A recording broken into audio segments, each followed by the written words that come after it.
So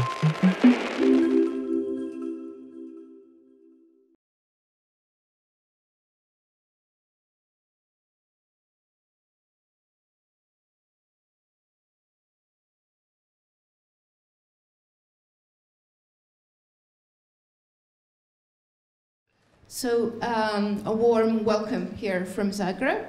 Thank you for joining us today. You don't see the audience, but we are here and ready to listen to you and your great experience with the young offenders. So just as an icebreaker, how are you feeling today after the game yesterday? So he was depressed because Ireland lost for Denmark, right? I don't know what you're talking about. For the benefit of the panel, it's probably a good idea that, it's probably good that we lost. If we had won, I think both myself and Cormac might have been in not very good shape.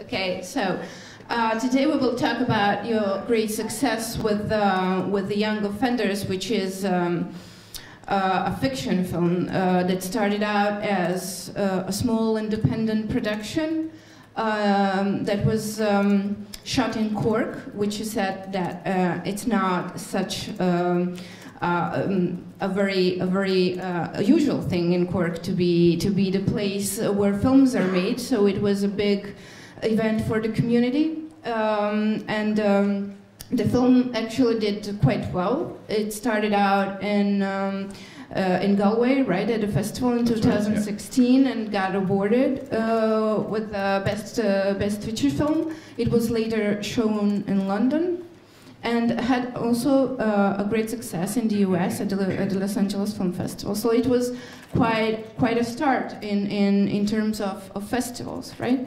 So everything else that happened afterwards, was it expected, or it was something that was a situation that you coped afterwards, right?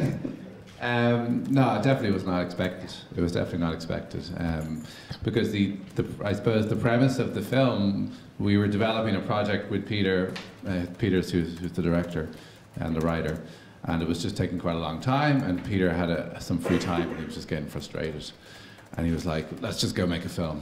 So he wrote it very, very fast. Kind of started in February of 2015. And then by May, we were filming it down in Cork. And it was such a small, we just brought together a very small unit, because, I mean, we'd set up the company about 15 years ago, and so it's not like we were kind of straight out of college. So we had a kind of a network of really good filmmakers who we could work with, and who we'd worked a lot with in the past, and they were kind of willing to kind of get on board and do us a favor. So we used as much crew as we could who were down in Cork, just for logistics of, we were shooting the film for about 60,000 euros, so it was a very small amount of money. So we shot that from kind of June to August of that year, and I think in the Galway Film Festival that year was possibly, Patrick, was that the first time we'd shown you, Peter maybe had shown you a small bit of the footage that he was putting together? Yeah, that's right.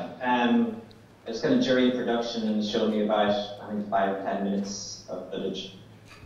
Yeah, and then we had this kind of idea of, oh, wouldn't it be great to be back here in Galway a year later with the finished film. So, but Patrick was very, because we'd done a film with Wildcard in the past, called King of the Travellers, about 5 or 6 years ago. So that we already knew Patrick for quite a while, and we kind of very keen to work with him again. So that's kind of how the initial relationship began with Patrick. So we finished the film in, I guess, around August. So as I said, we'd kind of put in some of our own money into just getting the film shot. And then when we went to the Irish Film Board for some completion funding for another kind of 50,000 euros. So we got that towards the end of the year, and then we kind of spent the first half of 2016 just finishing the film and getting it ready for Galway. And we were we on board? We were in sync with you at that stage, were we, or was that after the flat? Well, I think when we first met and saw the footage, we more or less kind of agreed there and then that we would do the film. So we kind of, from then, we had the belief, obviously if they're going to do the deal and everything, it took a bit longer, but we kind of started working at that stage, which would have been a year before the premiere. So it's a big benefit for a distributor to be on film early, so we can start thinking about posters and trailers and the scale of the release and how we're going to position it in the market. So that was a real benefit. Yeah, that was my question, because in the first panel we heard that Tony Erdmann and some examples from Kaleidoscope and Caroline Stern's films. The distributor was on board at a very late stage.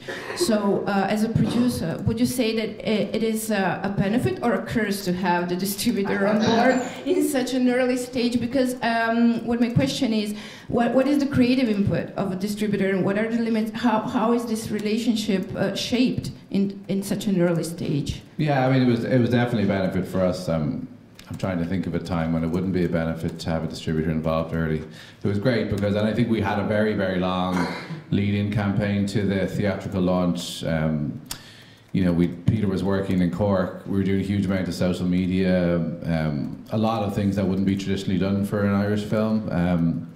Which I suppose Peter and I and Patrick, we were just really keen to kind of do as much as we could, and in a sense it felt like we were nearly going overboard in terms of trying to get as much kind of exposure ahead of the film's release as we could. But a lot of that was, you know, strategy discussions between Patrick and, you know, Peter and myself and Julie Ryan, who was producing the film as well. But yeah, I mean, across everything, across the trailers, across all the different kind of the poster campaign. I mean, Patrick can probably talk a bit more about what else would you add to kind of the working relationship that we had? Yeah, it was even came to, you know, looking at cuts of the film as well, you know, and even talking to the film board, you know, we were able to help kind of tell them it was going to be a big movie and it was going to go out in every cinema, so it gave them confidence when they're putting in funding that they know it's going to be released. But we actually started the marketing, you know, first showing it to the public in October 2015, and the film was released in September 2016. So the marketing publicity campaign was running for a full year before the film came out. So that goes to show just, you know, we had big ambitions for the film, and, you know, when you don't have, you know, a budget, kind of marketing budget to say that the studios, you need to be a bit smarter. So, you know, for a full year we were just coming up with ideas and just different little things to raise more awareness of the film. Creating a buzz in the community. It was so it was a lot of work with the community. What was your initial target group, target audience? Yeah, you mentioned there about Cork. It's, you know, Ireland's second largest city. They never really had a film to own, so we started out by thinking, you know, if we can satisfy Cork City and Cork County where the film was made, and if they can have ownership, you know, we do a certain amount of business that will be good, and that can be our core target, and then anything out of that is a bonus. And but it worked much better than that in the end. But when we started the campaign, we started showing it to Cork people first, and we did a promo and Q&A with the filmmakers in October 2015 down at the Cork Film Festival, and just showing it to a room full of 200 Cork people who felt real ownership of it, and they started talking about it online, saying just there'll be this great movie coming out. And you know, it worked really well in the end, and there was a cinema in Cork where it was the most popular movie since Titanic in the 90s. So. Yeah, that's right, and that's the unusual thing, because while it didn't premiere in Cork, it premiered in Galway the following year. We had quite an extensive amount of time to, and there's a certain freedom, you know, with shooting a film for such a small amount of money that you kind of, it gives you a little bit more flexibility. You're not kind of, you know, thrown to a lot of, you know, financial pressures in terms of people needing the film to be done by a certain date. So, as I understand, you said that you did quite a casting process. You went through quite a casting process, entering into small communities, gangster kind of communities in Cork. Was it part of this campaign on creating interest for the film also? Because let me take a step back. The film is about two young boys on the quest for regaining the lost cocaine venture in 2007, based on a true story. Can you just because I skipped that part. So 10 years ago, it would be quite a well-known story in Ireland that there was a huge shipment that ran aground off the shore of Cork, and all the bales of cocaine fell into the water. And so it was a kind of a story that lots of people went down to the beach to see if they could retrieve the bales of cocaine. So there's an idea that there's a missing bale and nobody has still found it. So this was the idea, the basis for the the inspiration behind the story. So it's something that me and Peter both like, that kind of idea of a true story being a springboard to make a fiction project on the back of it. So yeah, so we went back kind of obviously 10 years. So it's set in 2007, and yeah, we did a huge casting process. Just put notice boards over, because Peter really wanted to discover some new talent.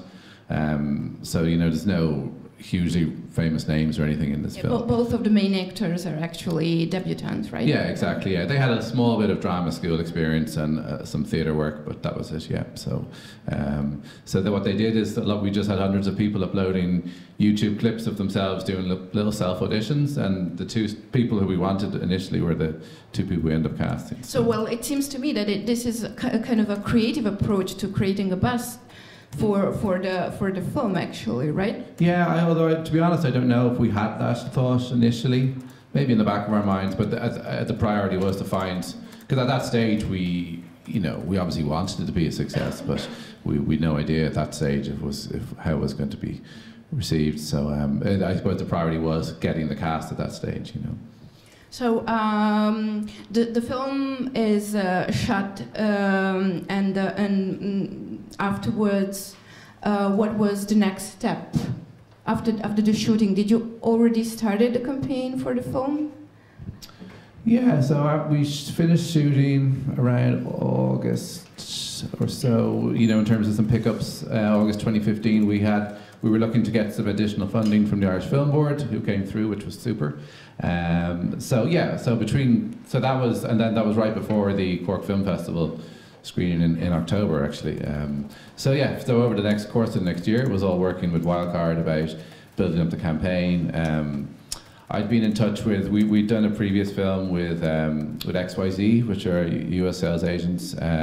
So I dropped a message to people like, Todd Brown, who we were working with, who tried to put some initial feelers out to festivals like Cannes, for example, which we knew were extreme long shots.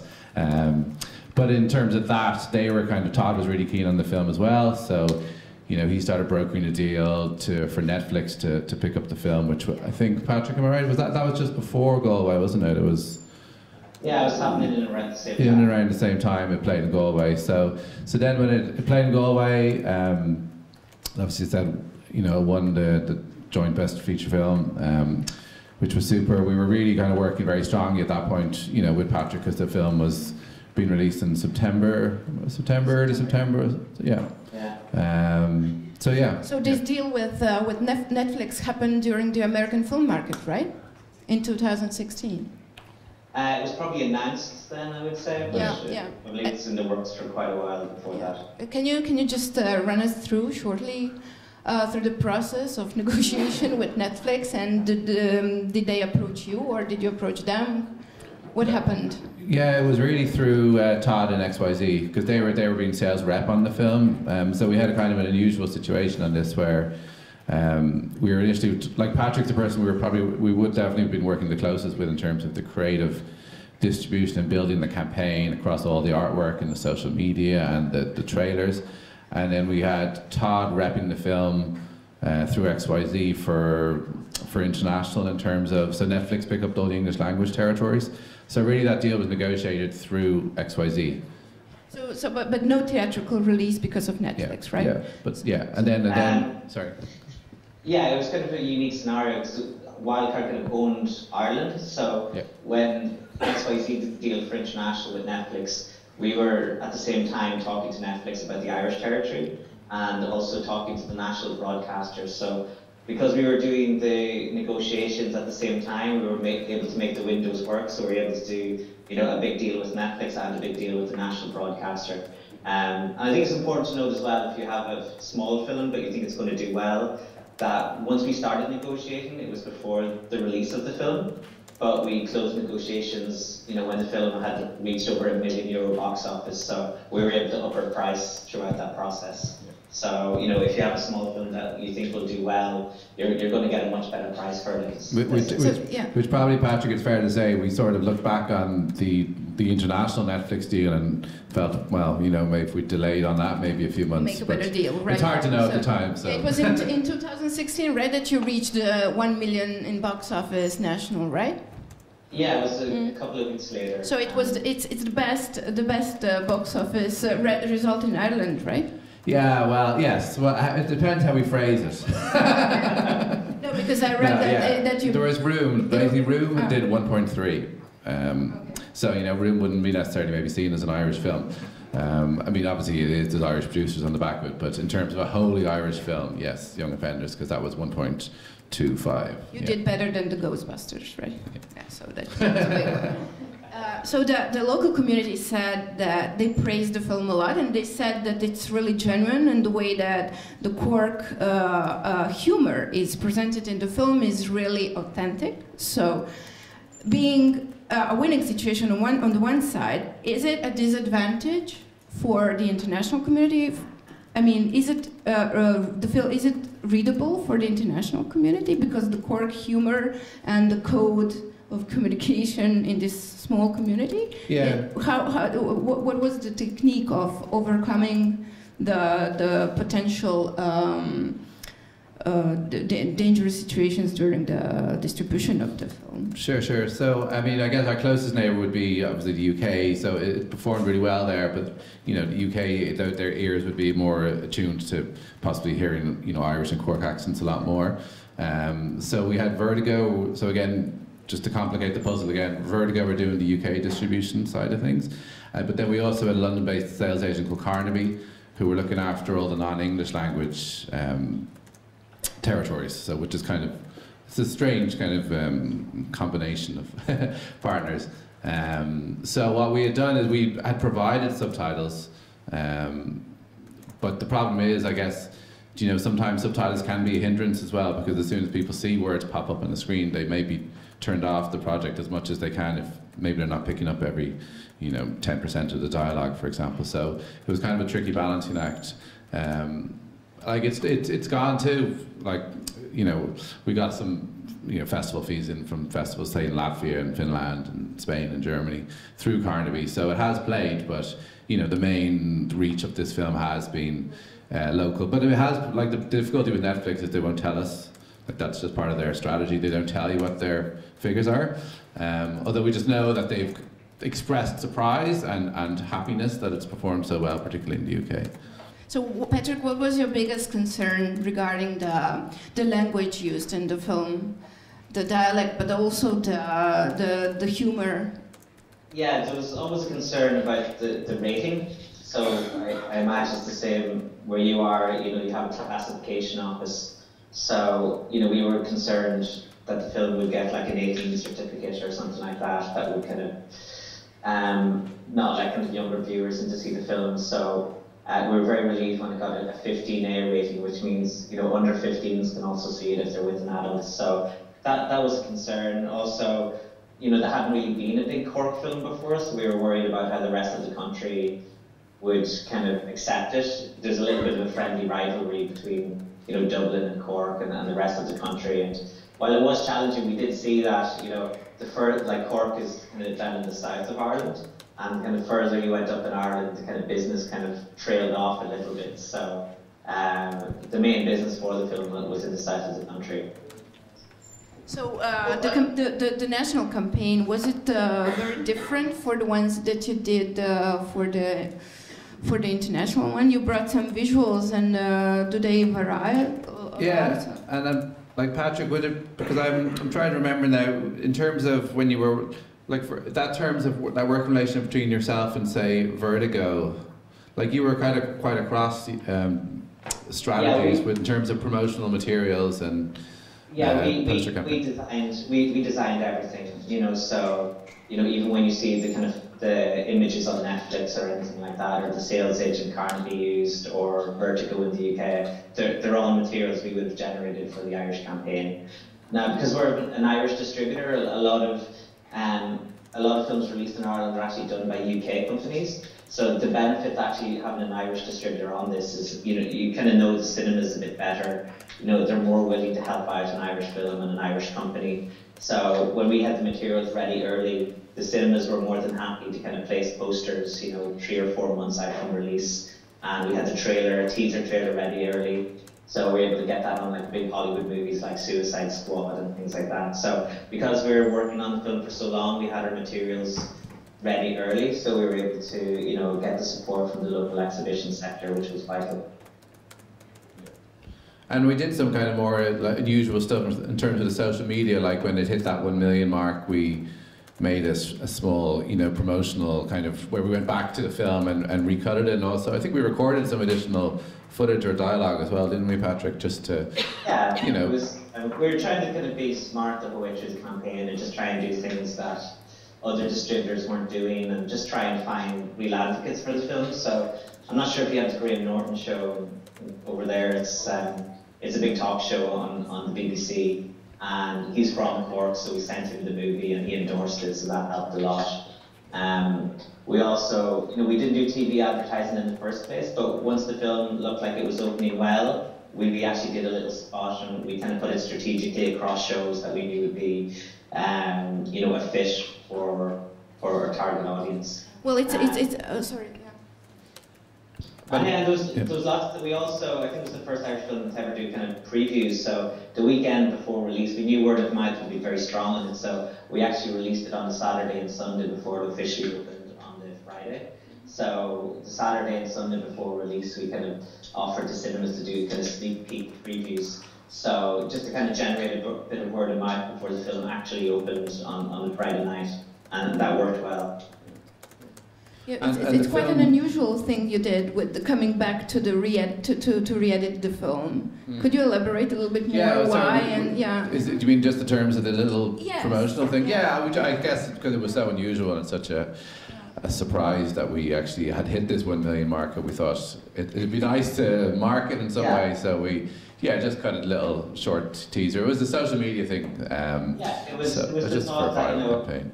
Although we didn't kind of talk about the film being low budget, you know, it was out there. Everyone seemed to know this was a film that was shot for €50,000. So, you know, we did know there was a lot of goodwill towards the film. So if we hit this benchmark of €1 million, we thought we'd get lots of coverage and we put out a little funny viral video and a press release. And, you know, it went wide and actually spurred on some more business. And at that stage, it was kind of, we were just creeping over 1 million, and then it gave us a little bit more life, and we got to like, 1.25 thereabouts in the end. Yeah, and it lasted in Cork till, was it January? Was that the last? It went over Christmas. Up until the DVD was released, yeah. So it was a good. Yeah, so that's obviously unusual to have a film with legs of September to January, you know. So that's a long time.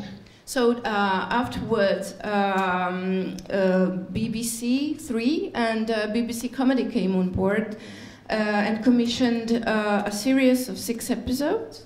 So they reacted to the good box office result, or the deal started before that? Yeah, I'm sure the box office played a part of it. I think they were just really impressed by the film and Peter, you know, just as a new directing Irish talent, and they could see there was a market there for it. And also the film was performing in the UK as well. So yeah, I mean, it was great because they came on board even without scripts, which is really unusual, and they just commissioned the 6-part series. I mean, the difficulty we had with them is it was commissioned in, when would it have been? I guess it was March around that. March was when we probably got the green light, and then we had to get everything written and filmed, and they wanted everything delivered, and they wanted to show the 6 episodes before Christmas this year. So it was very, very tight, but we've pushed it back slightly. We've delivered 2 of them before Christmas, and they're going to screen in early February. But yeah, no, it's great. And then RT came on board as well for a license. RT is the Irish National Broadcaster. So the cast reunited for the series. Do you think that the series will open some more space for the film itself? Could it be like the other way around, the series creating a buzz for the film, because people are watching more and more television and less cinema? So, well, from my perspective, we've got nothing to do with the TV show, so we love another film, Cork. Sequel, please. Yeah, I mean, I guess it would. I mean, it's probably been, everybody in Ireland's probably seen it at this stage, so, but it'd be more about, you know, if the series breaks out worldwide, and of course. Yeah, I read some buzzes on the, I think it was Screen or some other newspaper that announced maybe a sequel of the film. Well, there isn't, but We did a series. There was talk of doing a sequel or a series, and we went the series route. So yeah.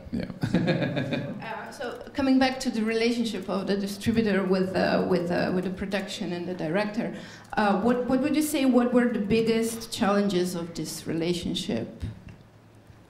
Well, from my perspective, you know, it was great. You know, we've spoke a lot about it since in terms of being you know, it's a really good case study of how it can work well together.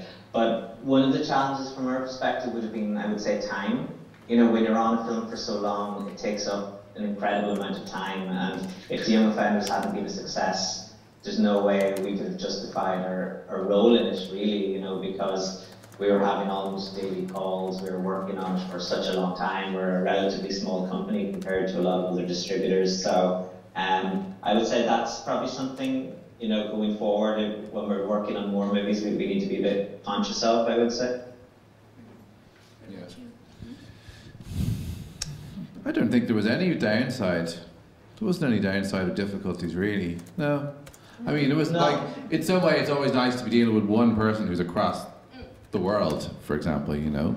But no, I mean, the happy story is the relationship with Wildcard, you know. That it worked a dream, to be honest. Yeah. It's a pity we can't do the TV series with him too.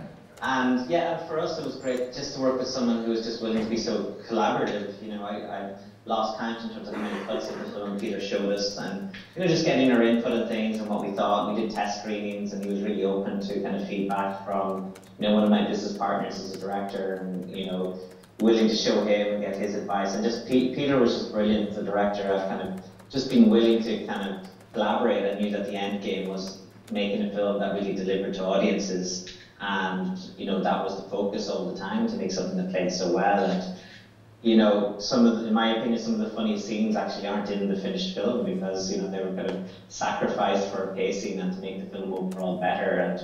And we worked with lots of different directors closely, and you know, I'd say Peter was definitely the best in terms of collaboration. Yeah, in line with what you said, what is the editorial line of Wildcard? I mean, how does The Young Offenders fit in do you have an editorial line? How do you pick the films? Yeah, we're just going 4 years now, so we're still a relatively young company. But we also had the biggest Irish film this year, with a film called Corku Gangsters. And it probably appealed to a similar enough audience in terms of a young urban audience. So I would say we're probably leaning towards doing films aimed at that audience. And you know, next year we have a spin-off of a very successful comedy TV show called Davo and Ivor, and a big horror film called The Hole in the Ground. So while we started doing lots of art house titles, we've probably in the last year kind of moved towards doing less films, but films that have probably a greater chance to perform in the home market at least. And we're also getting into UK distribution. But we also do a lot of documentaries at the moment, and we have an Alex Gibney film out at the moment. So it is quite varied when you're working in a small market. I don't think you can be too kind of definitive to say, we want to do this, we don't want to do this. But we are better at doing material like The Young Offenders, like Corku Gangsters, you know, maybe a bit of comedy, something with a bit of an edge to it. I'll be honest, anytime we've done movies aimed at an older audience, it hasn't been that successful, to be honest.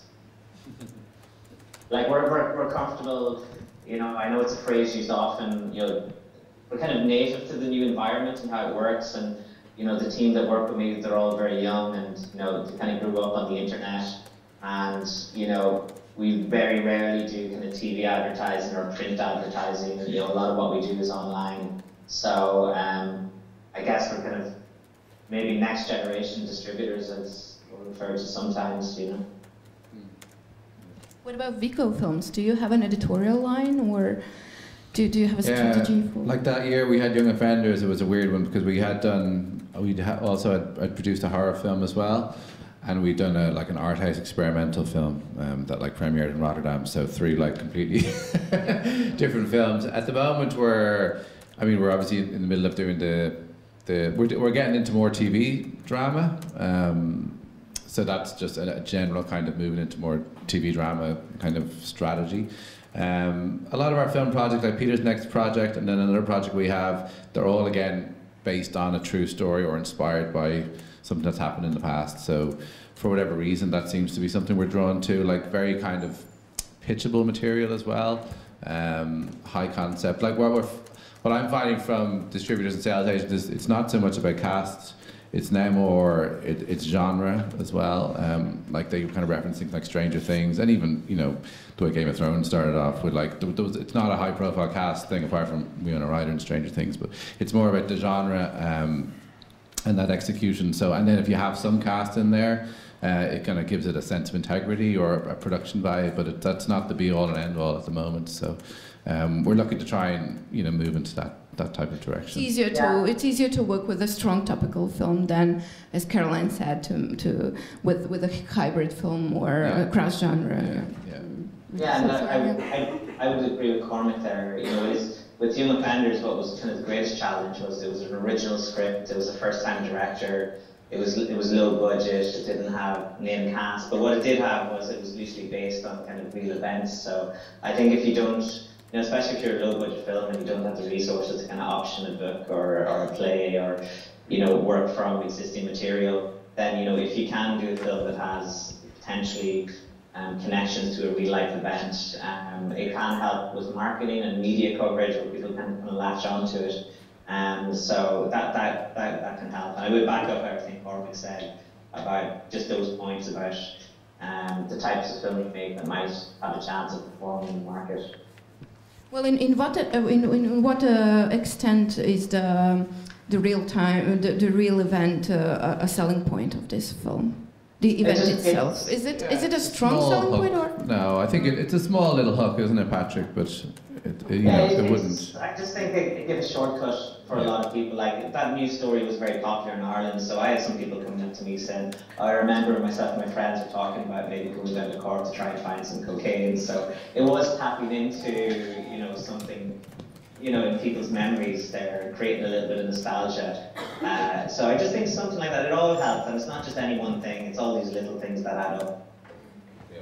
But at the same time, I'm completely breaking my own rules as well, in terms of, we're doing a film in February called Animals, which is it's based on a novel that was set in Manchester that's been relocated to Dublin, but it's a relationship drama about two women in their early 30s, which, you know, if you asked me previously, I would have said, I'm not sure if that's really the type of film I want to make. But then at the same time, when I read the script, I loved it, and like the director's great, like our previous film won at Sundance, and it's a really nice team. So as well, there's, even when you try and box it into a kind of I'm only going to do high concept genre projects or things that are very pitchable or based on a true story, and then you find yourself working on a completely different project, which is just because it's a really nice people you want to work with, and it's a prestige project. So are you applying the same model to this film, like working with your distributor at this very early stage? Well, or is it I guess this is the tricky one, because we've got a great sales agent out of Cornerstone from Australia, because there's an Australian director, but they've had an awfully hard time trying to pre-sell the film, because it doesn't fit into that box of it's a straightforward genre piece and everybody can see, and even though it's a profile director and, you know, strong cast in it, it just hasn't, you know, no slots, but also saying, well, look, the price we're going to get at this stage is so poor to what if the film succeeds and, you know, plays well at Sundance and all this sort of stuff, we might get a better price on it then. So yeah. Patrick, do you have any lessons learned from this experience, something that you will not do again in this way that you did, and something that you will definitely do again in the same way? I think, you know, when we kind of put out Young Offenders, I think we're just going 3 years old, so while we had good exhibitor relationships, you know, I think they could have been better, and, you know, there were some cinemas probably didn't support the film as much as they should have, and they came back to me since and said, you know, we should have put on more shows, we should have, you know, kept the faith with it, you know, a bit better. So I guess, you know, what I would learn is, you know, when you have something that's really, really good and you're pretty confident it can perform, I think you just need to be very, very tough. And, you know, when you get to kind of not only dealing with cinemas, but dealing with media and everyone else. And yeah, I learned a lot from it. I learned, you know, what people like as well, you know, and people really responded to the kind of emotion and warmth of the film, not just the comedy. So, you know, when we're involved in comedy projects, that's something we're keen to explore, to try and get more drama into the production and not just be a comedy. And yeah, we learned lots, you know, Yeah, and it is interesting that it's so, and when we see the trailer, you'll see how strong these accents are. Hopefully you can understand. we don't have subtitles now. That's okay. But it's interesting. It's encouraging that, you know, Netflix were still willing to come on board with it, because they're, you know, they're not just looking for us all to remake American films, but they're trying to, you know, suck into every local territory as well. So they are looking for local product. You know, so it's encouraging to know that the dialogue, which we thought was going to be a huge issue, hasn't been as much of an issue as we feared. Also the humor, right? Yeah, that was some specific thing. Yeah. Okay, so maybe we can watch the trailer now, and maybe the audience will have some questions, hopefully.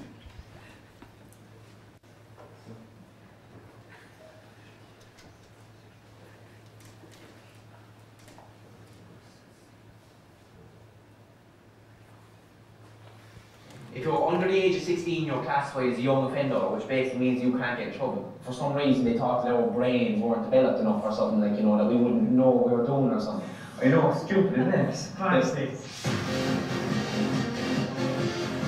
It's not you I don't trust, it's a jock I don't trust. I don't like to sign these twin giant one brain. See that? That's called a suckerfish. That's going to be your nickname in prison.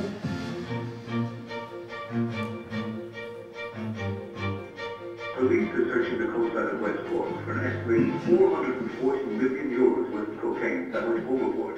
This time tomorrow, we're going to be millionaires, like. I think how easy it will be to find a bail as well. I'm trying to find something wrong with your plan. I was looking around town for ages, looking for the perfect bike for you. That's a car's bike. It's got the fanny dip thing. I don't like that. Fanny dip thing, but it's got 3 gears. Can you swim though? I can't swim, and I can swim pretty well, right? Walk off the bike. Starts off with a bike, then a car. I'll make you off my back. You gotta stop on the road. What the gas? No, Jack. No, no. Think you was the talk here. Now,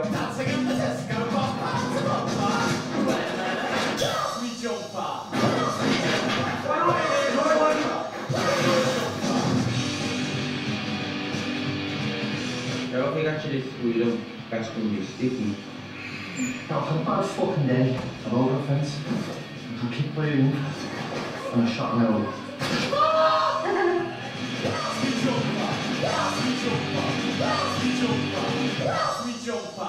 What are you doing? I'm calling the guy for the drug dealer, right? Well, you can. Who's going to cover your days off in the shop when I'm being raped in prison? You're young offenders. You'll end up in a juvenile detention centre. I was raped to start too, they're just a bit younger.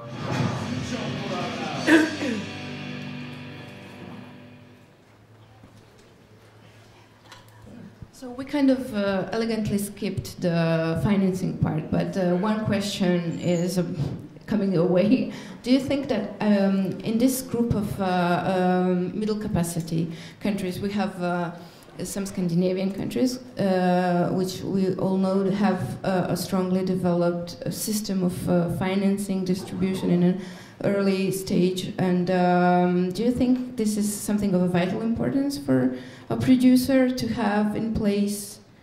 Yeah, I mean, at this early stage. Yeah, I'm always kind of envious of Scandinavia. We're doing a crime thriller set in London with a lead Finnish producer on it, and they've just had such easier access in a way to getting like a much larger kind of pre-sale that we just could never get in our territory, you know, through a distributor who just takes the whole of the Nordic regions, and then you also have an Icelandic deal as well. So yeah, I mean, it's, of course, yeah, I mean. What's the situation in Ireland? In terms of pre-selling? Well, like Wildcard and Element and like am I right, Patrick? There's not, the companies aren't big enough to be able to offer proper kind of MGs in advance. You know, it's difficult. We've started for the right projects, and you know. Yeah. I think, you know, the highest I don't want to really get into figures, but we have put it up over 100,000 into this project. Probably news to Cork. News to me. Good to know. And you know, yeah, and if there's projects that we think are really, really going to work, you know, there's a film we're doing called Black 47 that's set during the Irish famine, and it's got Jim Broadbent and Hugo Weaving and Stephen Ray, so that'll be a really big film for Ireland. So yeah, we can put in money if it's all rights as well, you know, so if we can kind of, you know, have the rights that we can potentially do the Netflix deal or an Amazon deal as well as the Irish broadcaster deal, then that makes it easier for us to do. And we'll put up money as well as if we can kind of exert some control over the production. Now that doesn't necessarily mean kind of approval of HODs or anything like that, but it would be more to do with the kind of branding and positioning of the film. So if we put money into a production, we'll come on board, we'll do the branding for the film, we'll do the EPK, we'll do kind of any sales agent promo, sales agent artwork. We'll have sign off for that because we're aware that once these materials go into the market, they're creating identity for your film, and if we've invested interest in that, then we want to have some control. Now, that's not like taking control away from the producer. We would look at it in terms of, you know, we're going to do all this work for you, you know, we're going to bring, you know, we can bring kind of journalists to set and manage all that, and we can do your synopsis and your press kit and all these. So in a way, we're kind of taking the work off of you as well. That, you know, I know everyone's very busy when making a movie, so it's a service that can be of benefit to production. Yeah, and our broadcasters also don't really invest in films in advance either. So, you know, they're very much led by the UK as well. So if we go to our broadcasters, they'll often say, "Can you go get a UK broadcaster on board?" And then we'll kind of come on. I can see why they do it because their pockets aren't large, but it can be a little bit frustrating, especially as you say when in Scandinavia they can get support straight away from their broadcaster. So, any questions from the audience?